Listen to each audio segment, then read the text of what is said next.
Welcome to We Are Not Scientists, the podcast brought to you by three space and science enthusiasts, zooming in from three locations around planet Earth.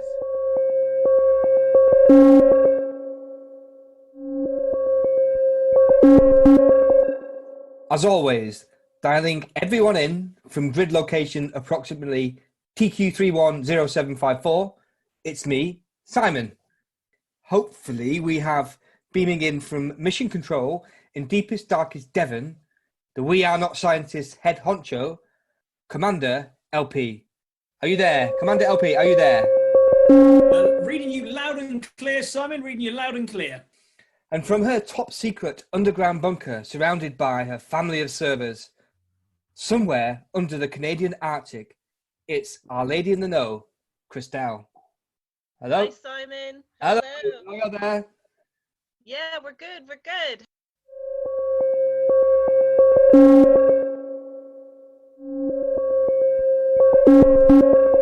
Great to be connected with you guys. And as Commander, LP, you get to set this week's topic of discussion.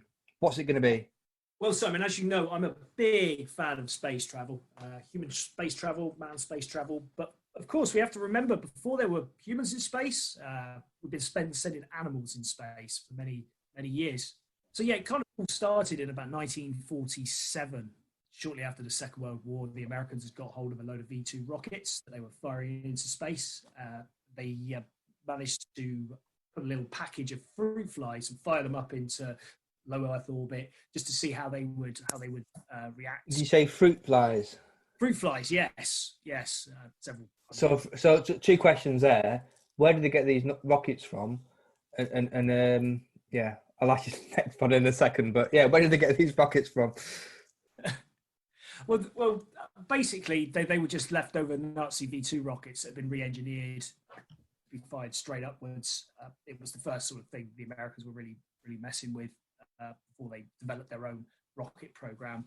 But of course, von Braun, the guy who developed and designed the V-2 rocket, was taken to America, and he helped push forward the American space program and developed all their rockets right through to the Saturn V that launched Neil Armstrong to the moon. So and then that they continued to fire V-2 rockets carrying all sorts of things. In 1949, they sent a monkey. I think it was a couple of monkeys up. I think just before the monkeys, we're just going to go back to the fruit flies because I'm dying to know. Like, did they have names?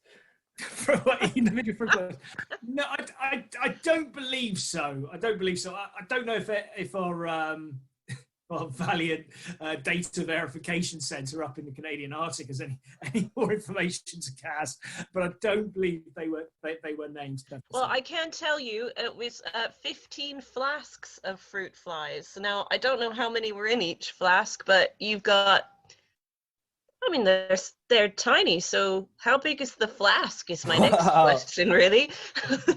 Crazy emptying that bad boy. Oh, disgusting. Just all them miniature flies kind of pouring out. Ugh. Good for a fishing trip, though, I guess. Yeah. Potentially, they would have been sort of the first animals to breed in space, then maybe, because I don't think fruit flies. What's their life cycle? Like a few days, so they would have maybe had that whole life cycle within that time. Lawrence, LP, over to you.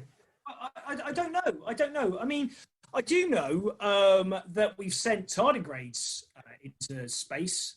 I think it was NASA did an experiment where they left some outside the spacecraft for, I think it was like 10 days or something, like in the vacuum of space, being put in extreme sunlight into darkness, 180 degrees Celsius, minus 180 degrees, and they brought them in again and they warmed them up, and they came back to life. Many of them, I think there was quite a few of them died, but quite a few survived.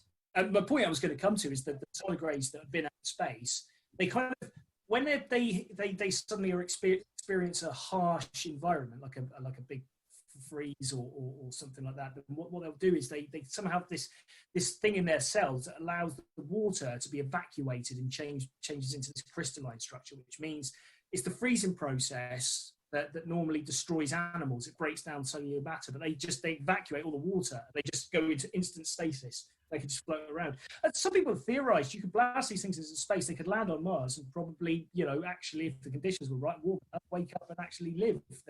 They're amazing creatures. So yeah, some of the tardigrades that they brought back in actually bred and had more baby tardigrades. So, pretty awesome. Cute. Yeah, they are really cute. They do kind of look like little fat hippo bears, but their mouth sort of looks like a rectum. I'm not gonna lie. Okay. They kind of have this little like cat butt mouth, essential for survival in space. What's going to be interesting is there are actually tardigrades on the moon now. There was an Israeli mission that went to the moon. I think it was last year. It made news anyway, but it wasn't successful. It actually crashed. They were supposed to land on the moon and then take off again.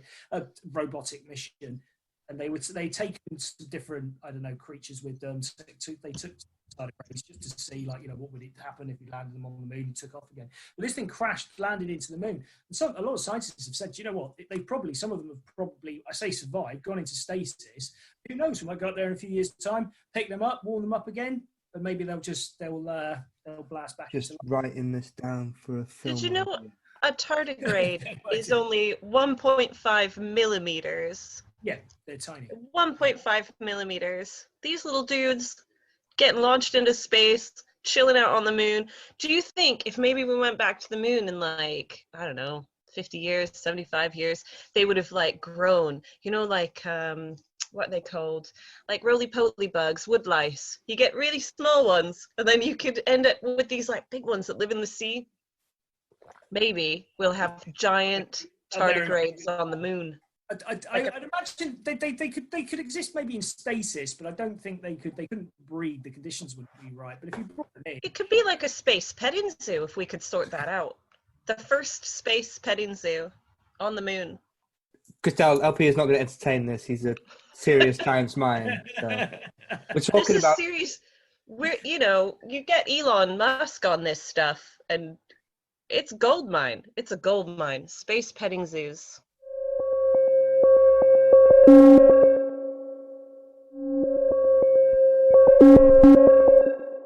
So from zoos back to fruit flies. First animal in space. Yes.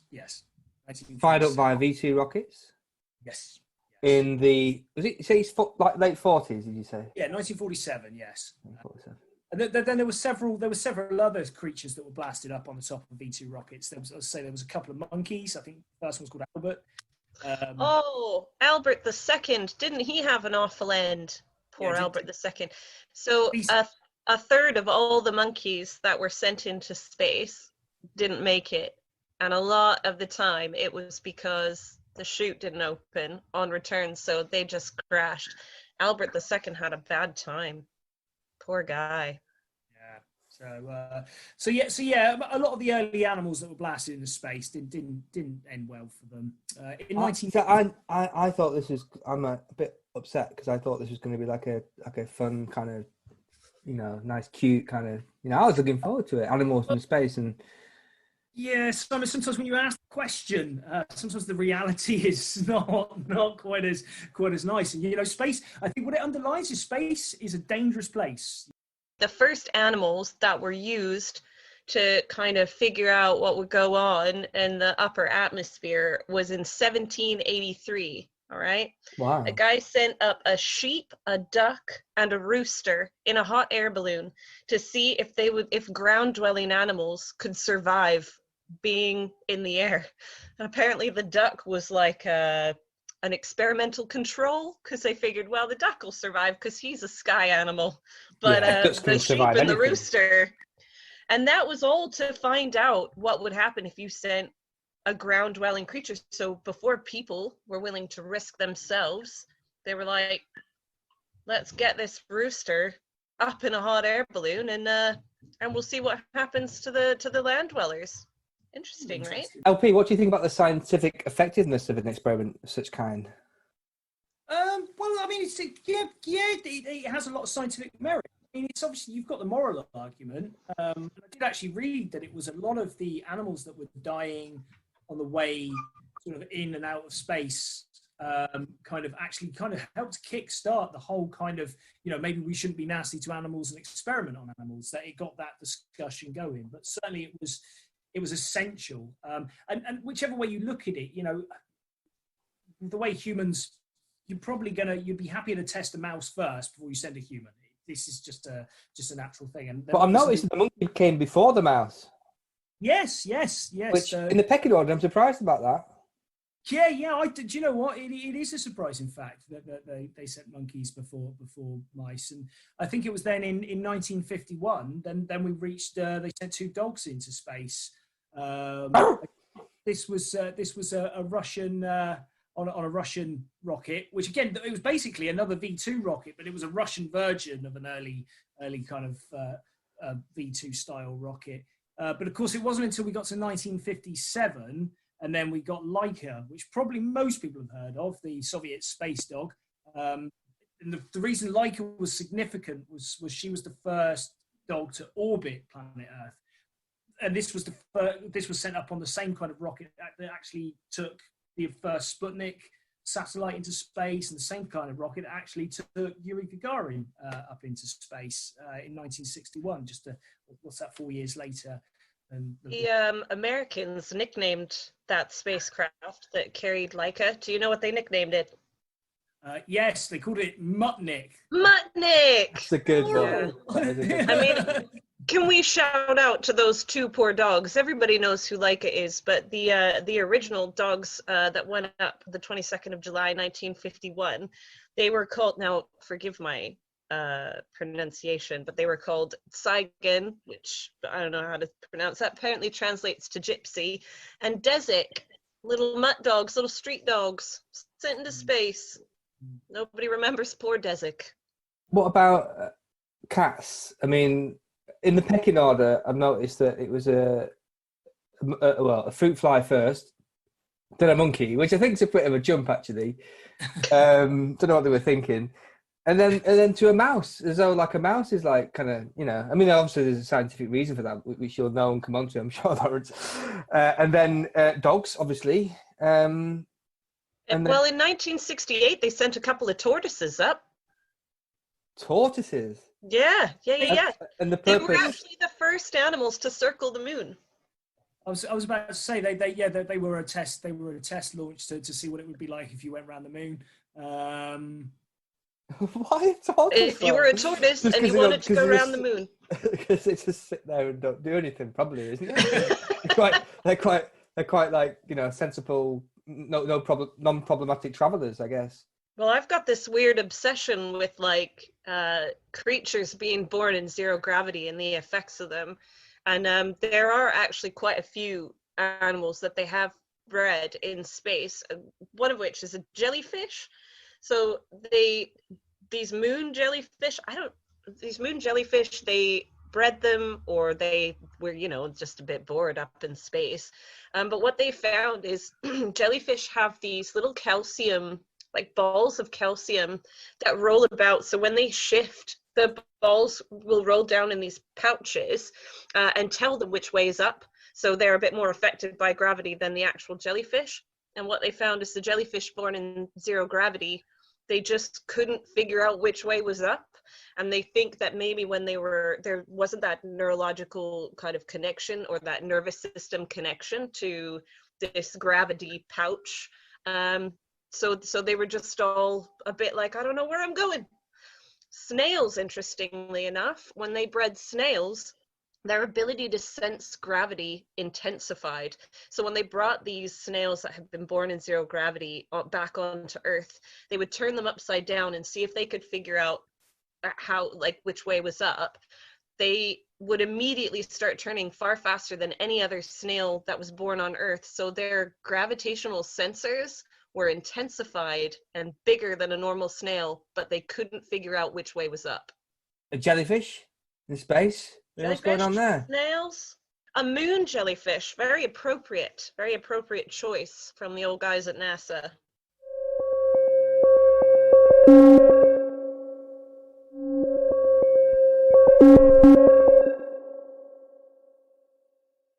must it be like to be a tortoise trying to eat your lettuce in space?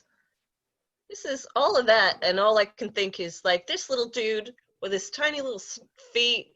Oh. He doesn't know what's going on. He just wants his crunchy lettuce. It's floating about. Like, how is this working for this guy? That must spin him out. Like, I can't get my head around that poor tortoise. Completely. It's kind of like one of them kind of dystopian sci-fi films where they kind of go 2,000 years into the future and like get on this ship and there's like these tortoises flying through the air trying to eat the lettuce. Well, I mean, that leads me quite nicely, actually, Simon, into something that I was reading. I was reading that people who love a dystopian movie or like an end of the world movie, a zombie movie, which I'm quite partial to, are dealing with, you know, like sort of lockdown and this whole craziness that's going on around us. They're dealing with it a lot better because they're better prepared to not buy. I was saying something like they're better prepared and they're buying the right things. So instead of just hoarding not just toilet paper but other stupid things, toilet paper was the main stupid hoard. Everybody else was getting water, getting proper foods, getting tinned goods, getting what they thought they needed for the end of the world. And this is all because of some good, some very bad apocalypse movies. Interesting. So this is kind of like if you are partial to a doomsday kind of movie or a kind of dystopian movie, I guess. You're more likely to be a doomsday prepper in that sense. Well, no, I think what they're saying is you're learning vicariously, right? So you're learning through the characters, like what did they do when that volcano erupted and destroyed the city, aka the movie Volcano. Horrible film. You know, like what are we gonna grab? We're gonna grab the truck, we're gonna grab the tools, we're gonna grab some tin goods. I don't know if they grab tin goods. I never see anybody grab food in these movies. See, I think it's a really, really interesting point that Krystel's brought up there, I think, Simon. And I think as well, you know, from watching these movies, it's like a rehearsal, isn't it? You're thinking, oh God, yeah, what did all these characters do? But I think it's almost deeper than that as well. I think it's a preparedness to notice that if something bad happens, and it's severely bad, like a global pandemic or even worse, a breakdown of society, you kind of are knowing what to expect. You know, you've seen different things happen and how bad things can get. So you're more comfortable with the idea. And you kind of, like you say, you go, all right, yeah, things are going to get bad, but, you know, well, there's nothing else we can do about it. So we just got to try and survive through this. And I think as well, people that think like that, they're generally more open to the fact that situations can change rapidly and things that are normal suddenly become like completely forgotten and abnormal rules the roost, you know?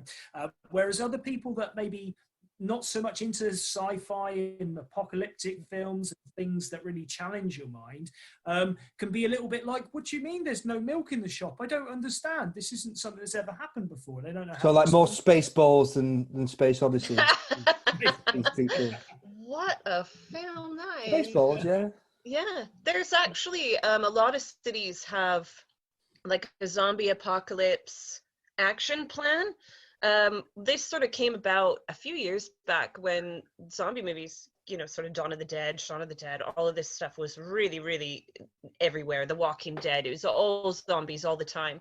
And a lot of cities sort of started putting in place these, like, I don't know, worst case scenarios, plans for if this stuff happens, how do we get people interested in it? We'll call it the zombie survival, like the zombie apocalypse survival pack. So you can go onto a lot of city council websites and find, you know, what do I do in case of a zombie apocalypse? But it's all just survival stuff. It's like, you know, stocking up water and making sure that you have blankets and appropriate food that will last you and things like that. It's quite funny. It's a clever marketing strategy to kind of get people to really is. Actually, here in the UK, I did hear that there was a Freedom of Information Act passed, which asked, I think it was Leicester City Council, you know, do you have a sort of zombie apocalypse kind of, you know, protocol? And they were one of the councils that came around and said, yes, we do.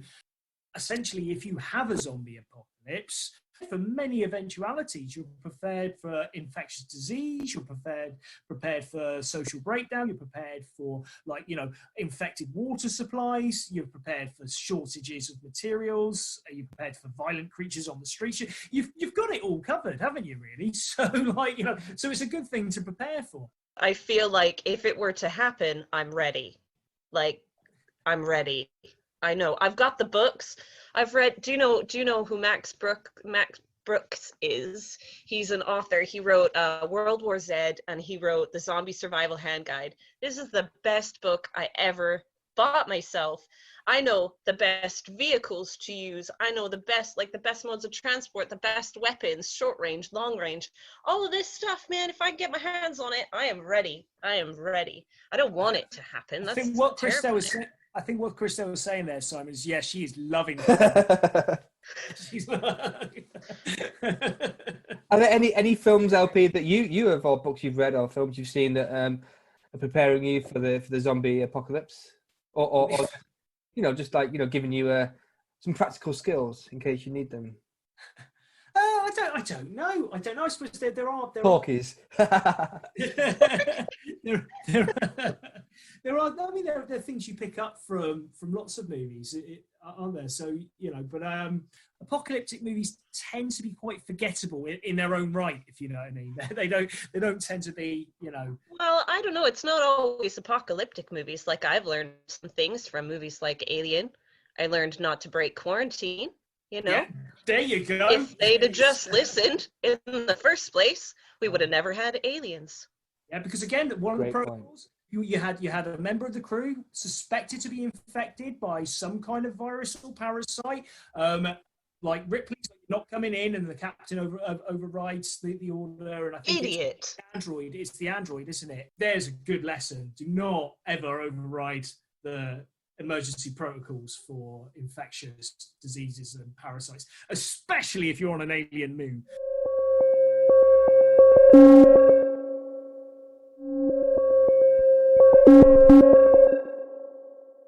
Right, LP, I've got a couple of questions for you. I'm going to do a little Brain Man quiz and just see how much you really know about this subject you're so passionate about.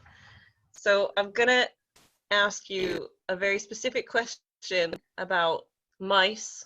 Okay, are you ready? You prepping? Those wheels are turning. What are the names given to the mice by the astronauts on the Apollo 17 orbiter? There were 5 of them, top tip. Oh, what were the names of the mice? I believe it was Fee, Fi, Fo, Fum. 4 of them. What was the 5th one called? I'm not sure on the 5th one. I've got 4. Fee, Fi, Fo, Fum is what I. Those are correct, but you don't get any points because you didn't get the last one, and it's the best one. Mouse 5. Poor little Mouse 5 was called Fooey. Bonus point. You could bring it all back with just this one question. How many times did those little mice orbit the moon? It's Apollo. This was Apollo 17, did you say? 17, yeah.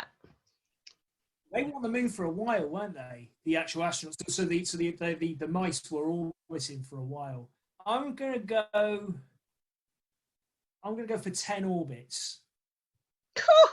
You're way off. 75. What was it? 75 orbits. Cool, blimey, they were up there for a while. 6 days. Over 6 days, they were orbiting. Okay, second question, Krystel. I'm just going to take over because you're breaking up a bit. Is everything okay down in the bunker there? Gosh, those bloody caribou at my satellite again. So, Lawrence, another very difficult animal in space question for you. What is the name, or what was the name, of the first cat launched into space? Do you know what? I'm going to have to completely pass on that one. She was Felicette. Felicette. She weighed 2.5 kilograms, was a tuxedo cat, and was owned by the French government. So there you go. There was a cat in space. Can you believe it? They were like, oh, before the laws change, what's the last animal? What have we sent up yet? Cats. You ready? Yes. What was the name of the green fruit fly that was in Flask B during the fruit fly's mission to space? Green fruit fly in Flask B. I believe it was Ronald. Unfortunately, it's a trick question. They weren't named. So there we go. But good guess, though. Failed miserably. Ronald is the commander of the. I think the commander of the mission needs to take some time in his ready room just to kind of dust himself off. Well, as you know, we do set these questions to challenge you, Lawrence, and there's no shame in it. I mean, the first question was answered perfectly, so you can hold your head high with that one. Well, sad times. That's all we have time for today. Thanks, Krystel, for dialing in from the Canadian Arctic. I hope the caribou are okay. Oh, Christ, it looks like they brought backup. Oh, no. Are you sure you're going to be safe there? Well, I don't know. They're trying to knock a hole in the igloo, so I'm going to have to go and shoo them away. Okay. Well, they're worse than raccoons. Sounds like you're going to be busy. LP, sir, your knowledge is a source of inspiration to us all. Thank you very much. And thank you, Simon. I found today very interesting. I've learnt lots, and I hope our listeners have learnt something. Myself, I'm far more familiar with space cats, which I never knew before. So if everybody's sort of taken something from today's show, then I think we can call it mission successful. So don't forget, guys, to join us next time on our journey to Destination Curious.